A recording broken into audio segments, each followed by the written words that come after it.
Welcome back, everybody, to me finishing Path of Daggers. Ain't that fun, right? I finished it, it's done and over with, and this is about chapters 24 to 31. And me getting pissed off about stuff, and then maybe even giving a bit of like a general update on how I feel about this book, right? Let's do that, shall we? What? Cheers!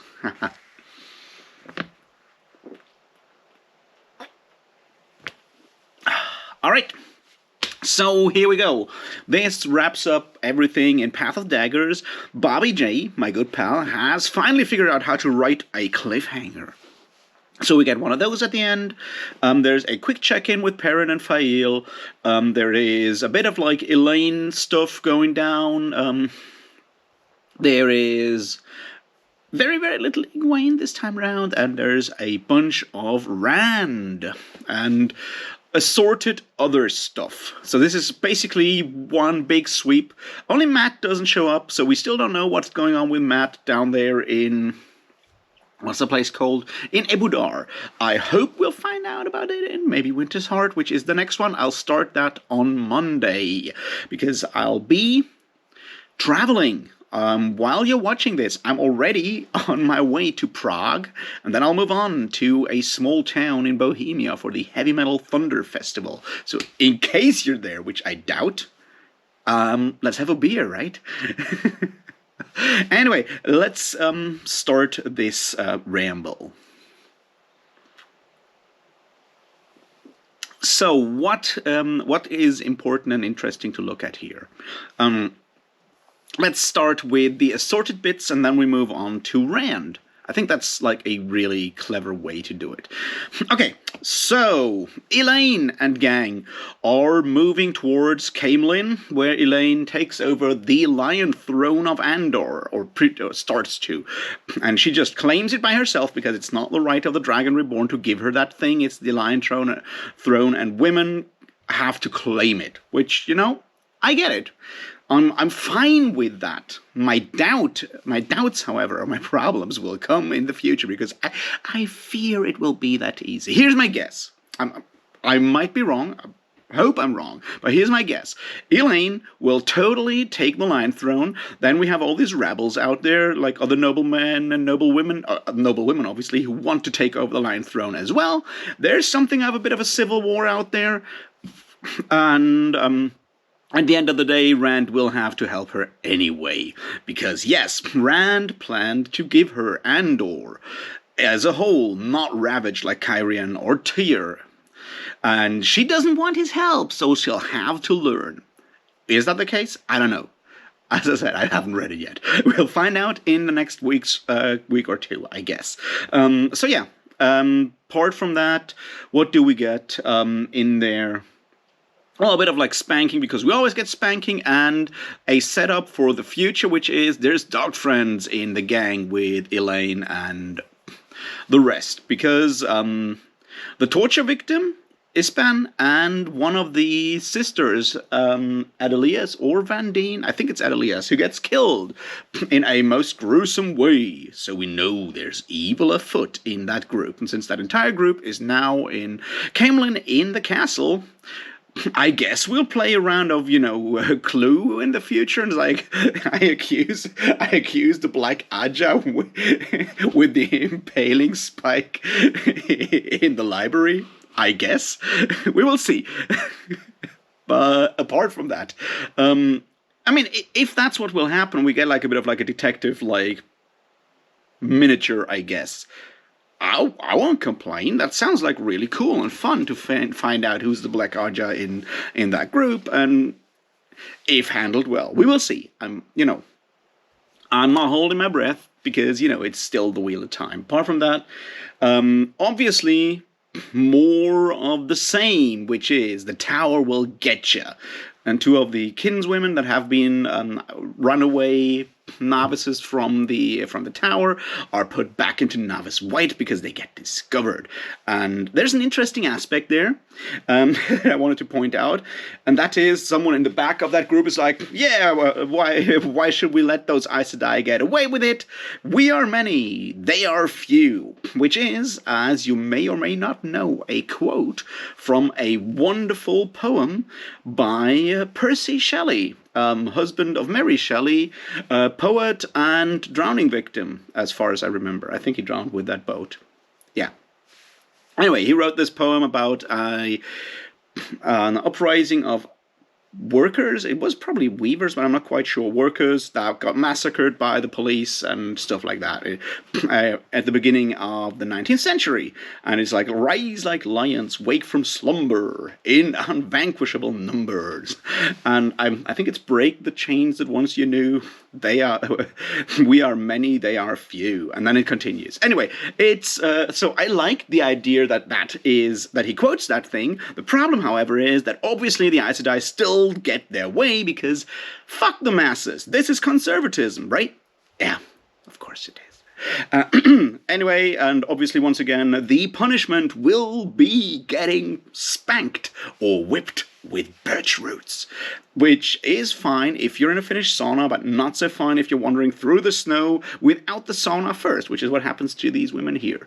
And yeah, but we'll talk about the spanking more because it happens all the fucking time. It's like literally every second fucking chapter in this book, we get a mention of someone not being able to sit down properly because they got spanked on their ass. And as I said, I don't mind Bobby J being into that kind of stuff. It's fine. I don't kink shame, but if the biggest consequence anyone faces in these books for wrongdoings, imagined or otherwise, is getting spanked, it kind of sucks as a, judicial system, I guess, because it takes away a lot of, the stakes. And that's sort of what I find weird here with this specific bit. Anyway, yeah, I guess we can look at other spanking victims. Elida gets spanked, has to ask for getting spanked because, she's now blackmailed by Alviarin, and she tried to wriggle out of that, and Alviarin comes back, and she's like, all right, we'll do this and this and this. Oh, and also you get spanked, and that's what we'll get. And see, the problem there is, the entire point of that scene seems to be to show how humiliated Elida is, and to give us another situation where she gets spanked. And I'm like, yeah, well, it doesn't add that much to it. On the other hand, we also get Alviarin groveling in front of Messana and kissing her feet and begging for... I don't know. At this point, I feel there's more spanking than in the entire 50 Shades series. I mean, and I haven't read that, so I might be wrong. But at this point, it just becomes weird to me. Because, as I said, if this is a book about, women getting whipped, I'm fine with that. I would not choose to read this. But it's not advertised as that. It's advertised as epic fantasy. And we'll need to talk about what makes fantasy epic at some point, but not today. Well, sometimes women get more than whipped. Sometimes they get bonded against their will, which, as we remember, is tantamount to rape. So yeah, we have another small episode where one of the Red Aja sisters is on her way to attack the Black Tower. We remember that was kind of happened in the background. It was kind of teasered throughout the story, and part of why Elida got blackmailed by Alviarin. And yeah, fine so far. So what happens is they show up because obviously Elida and Alviarin and everyone else has underestimated the Black Tower and think there's only 3 men who could channel. They are kind of surprised by Logain, who has finally become a Ashaman at the Black Tower,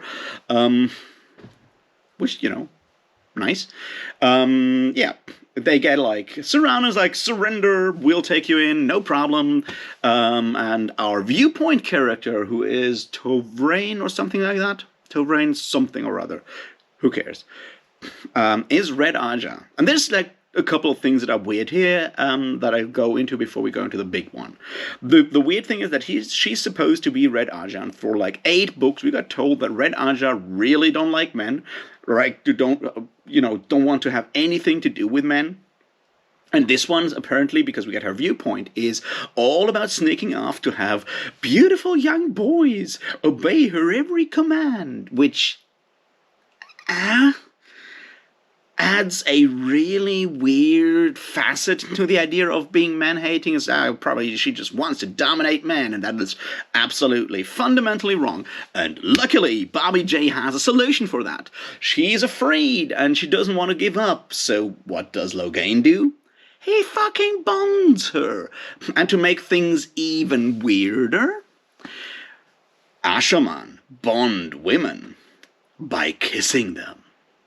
So yeah, we have that whole thing. We spoke about the bonding against their will before, and Robert Jordan even does make that comparison with rape explicit. And yeah, it is that. And unfortunately, what we got back there was the argument, I spoke about that yesterday, which was, if it's necessary, if it works out, it's kind of fine. And of course it fucking works out when Logain does it. And it's necessary now. It's never fucking necessary. This is... Yeah, it's a fucking crime is what it is. And to say, yeah, well, he has to do it because he has to. No, you don't. There's all kinds of other ways you can take someone prisoner. You don't have to mind rape them by kissing them.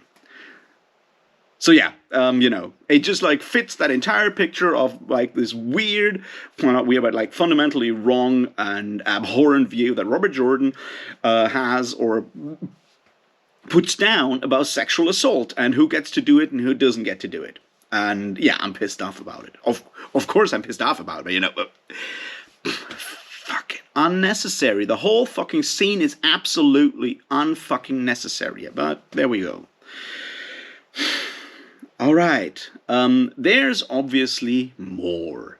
Of course there is, right?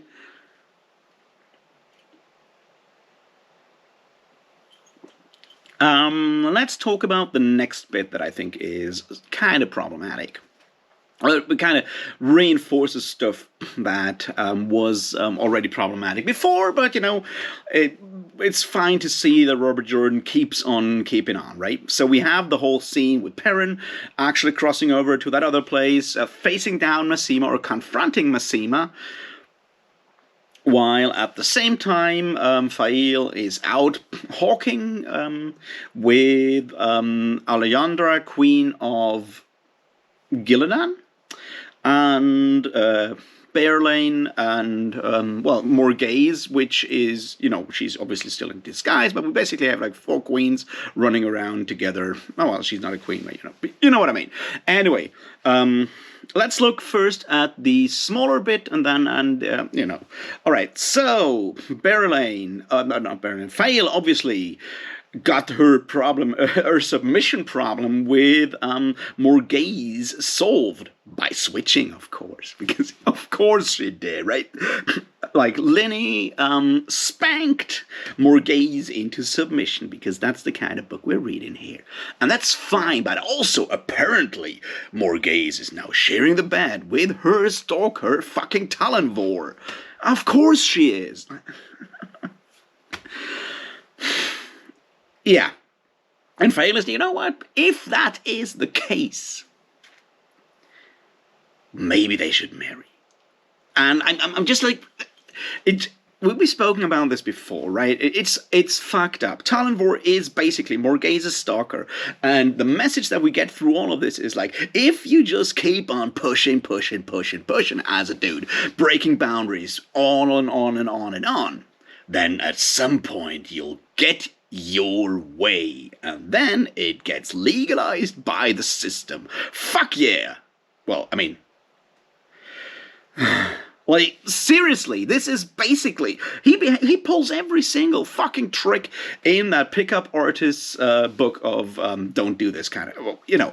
And Robert Jordan just like, yeah, no, that's just how this works. And because true fucking love, and women just need to submit to true fucking love, I get so pissed off by this kind of stuff. Because it's all these, like, small bits and pieces, and they're fucking unnecessary for the story. It's not like he has to make a point there. No, he just, like, puts that stuff into the background so you can, you know, absorb all these wonderful views on human relationships, politics, and all the other stuff. I don't even fucking know anymore at this point. It's ridiculous. But yeah, you know. So there's an interesting bit. The other interesting bit, of course, is that now Fail's and Perrin's relationship works so much better because now Perrin finally shouts at his wife. And that's obviously how women want to be treated. Because, yeah. No. Don't do that. Don't yell at someone else. It's not exactly a good idea to do that, in general. I mean, fuck. I mean, I don't get it at this point. Like, yeah. Nah, let's just, like, forget about it. I guess the important point is that all those women, except Berlain, get taken prisoner by the Savannah Shido, and something will happen in the future, and all their fate now rests on the shoulders of Berlain. Maybe Tullamore gets killed, but I doubt it, because that would not bring us the end that Robert Jordan really wants, deep in his gnarly old heart. Yeah. At the same time, you know, we also learn that, what's his name? Masima has been dealing with the Shanchan, so I assume in future books we'll get a bit more Shanchan action, which I approve of, because Shanchan are pretty fucking cool and they ride dragons. Apart from that, you know, Masima is mad. Very mad indeed, and there's no cure for madness but death, which is something that we will get back to in the near future in this video, and I might get really, really, really angry about it, because guess what? Bobby J, my pal Bobby J, has found a new thing to fuck up and have a fucked up idea about. Wonderful, isn't it? Alright.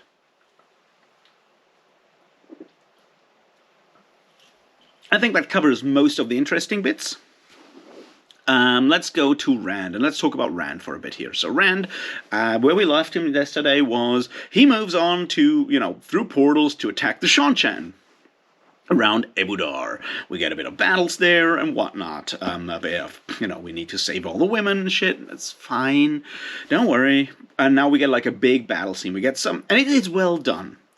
So that's the first thing. It is well done. That large chapter, it's Time for Iron, chapter 24, is well done. For a lot of reasons. Once again, you know, we switch from both sides. We have viewpoints from both sides. We get a bit of, like, actual information. We hear about, like, the absolute, like, cruelty, devastation, and whatnot of the sort of war that uses weapons of almost mass destruction, in this case magic. Robert Jordan does a really good job. That is probably the best chapter of the entire book. I'll just say it now. We get small fun bits of information in there, one of them being what's her name? Leandrin is now a Damani of, not even a Damani, but like one of the slaves of the Shanchan.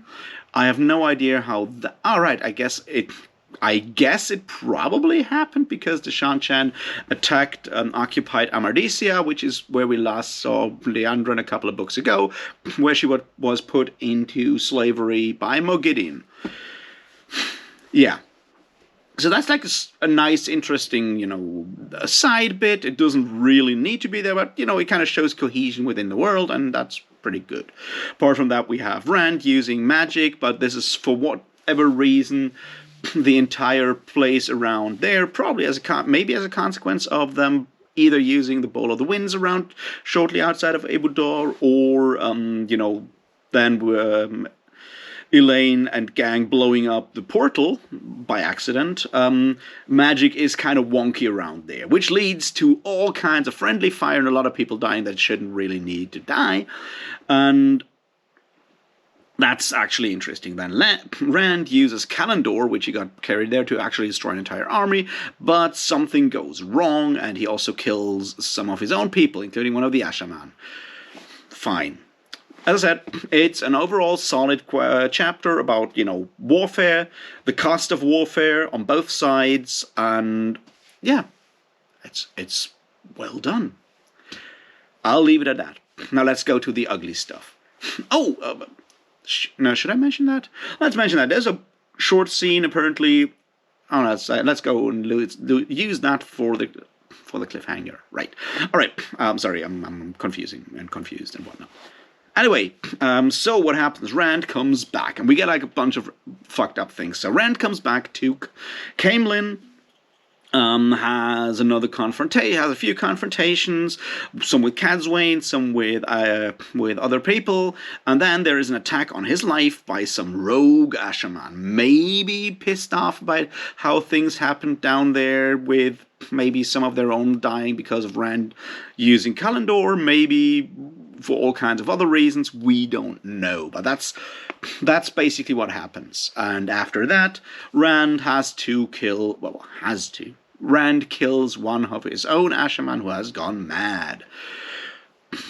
That's the end of that, basically. Alright, so let's dissect this, because this is the part where I really get pissed off for a lot of reasons. Okay, first of all, Rand did not take the Maidens of the Spear with him, which is, all about that dumb, I can't hurt women kind of chauvinism. And so what they do is they punch him as a, punishment. And they don't even spank his back, his arse. They actually really, beat him up, which, well-deserved, motherfucker. I'm fine with that. Later on, that crew of Maidens of the Spear who did that all die when the Ashaman blow down his part of the palace. Because, there is such a thing of cosmic justice. Don't ever lay hands on a man and the savior and whatnot. Right? Anyway, so that's like one of the things that piss me off. I'm not sure if I would call it like on purpose, but it kind of fits the overall picture of these books. So just another one of those things that suck.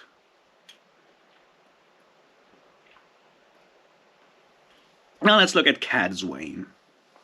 So Katzwaine as a character doesn't make any sense, and I said that before. Now there's interesting aspects there, and like where I think it's mostly about like bad writing right now.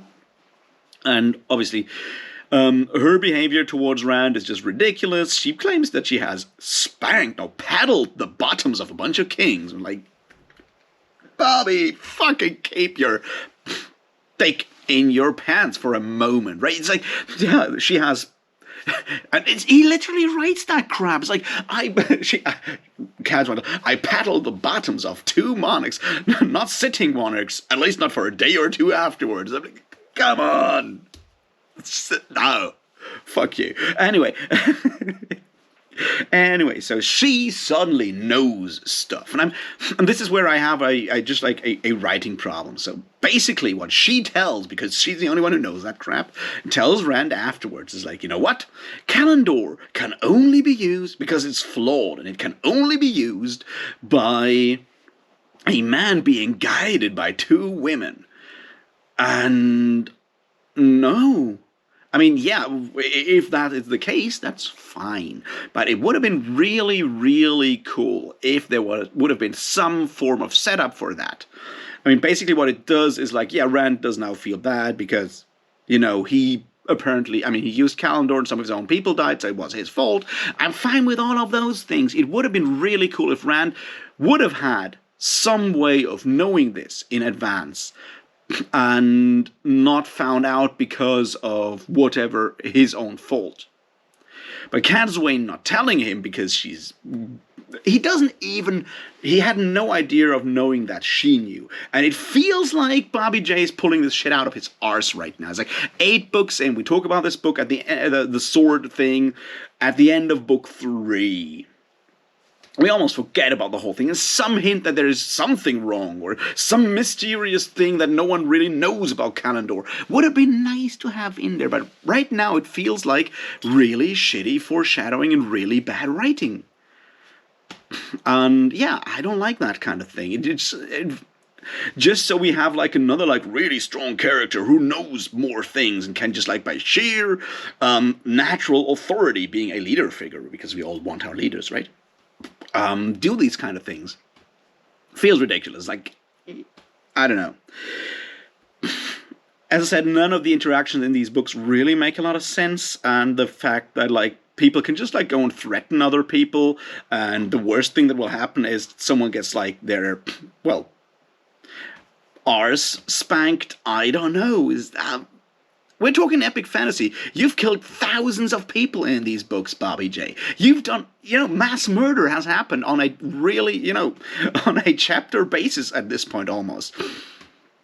But the worst thing an individual can, fear is that it just feels unrealistic in a lot of ways. Apart from that, we will see what goes down with Katzwaine in the future. I'm pretty sure she'll get her moment of humiliation at some point, where she has to ask Rand to do something for her. But for now, she's basically bullying him around, and he has no way whatsoever to do anything about it. Of course, he has tons of things that he could do, but he doesn't do them, because apparently, whatever. Anything else there? Well, I mean, I guess what's interesting is that even the prisoner Aes Sedai are now sort of Rand's, have sworn to serve Rand, and are now, apprentices to the wise ones of the Aiel, so they'll help him in the future, which I guess is fine. We're good with that one. It's all good. We get another hint that, of course, Alana, who did the bonding thing with Rand, also can't sit down because she gets spanked on the arse, because of course she did. I don't know. So, okay, let's talk about the big one. The big new one, alright? So what happens is, and we've spoken about that before and how it's bad, but now we're talking about the really bad bit. So Fedwin Moore, one of the young Ashaman that we meet right at the beginning when the farm is established and all of that stuff, right? He goes insane. He goes mad during the attack on Rand by what's his name? Oh God. Dashiva, that's his name, right? Dashiva. During the attack by Dashiva and some of the other Ashaman on Rand, he goes insane, because that happens to men who use the, who channel after a while. Now, let's not look too closely at like how that is depicted. Basically, it happens because he's now sitting there and has the mind of a child, and his bill is playing with blocks of wood. Fine. Is it tactless? Is it a really shitty depiction of mental health problems? Hell yeah, it is. It's really fucked up. But it gets worse. It was hinted at before that some of the people go mad. I'll just use the words "go mad" here for now, because it's how Robert Jordan writes it down. So that they, the Matharim time, kills them in their sleep with poison, where they go to sleep and then they die.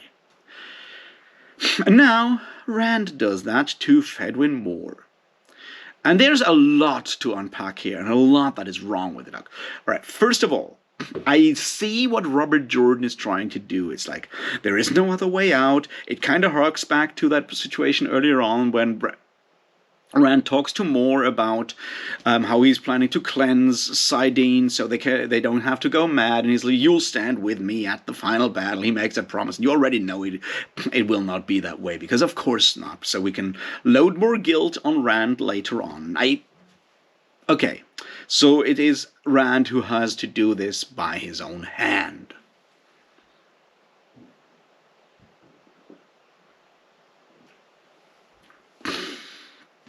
So yeah, first of all, we basically call what is like a form of like mental health problems.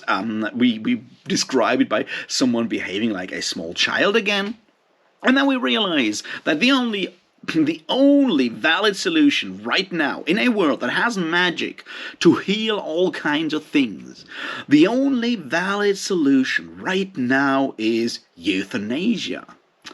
And now that this may be me being especially picky and having a special, past living in a country that did that for a while, right? We killed people with mental health problems in the 40s, late 30s and early 40s. I mean, not me personally. I would probably also have been part of that group of people that were thought life not worth living by the Nazis, but it happened. And in this world that Bobby J has described, that has all these magical powers, he has nothing better to put in there than to say, yes, the only solution we have for men that go mad for whatever reason is to kill them. Euthanasia is never a fucking solution. Keep in mind, it's different than assisted suicide and all kinds of, you know what I mean. The point is, someone else deciding that they have the right to kill someone else because it's the only way is morally abhorrent. It is wrong in all counts.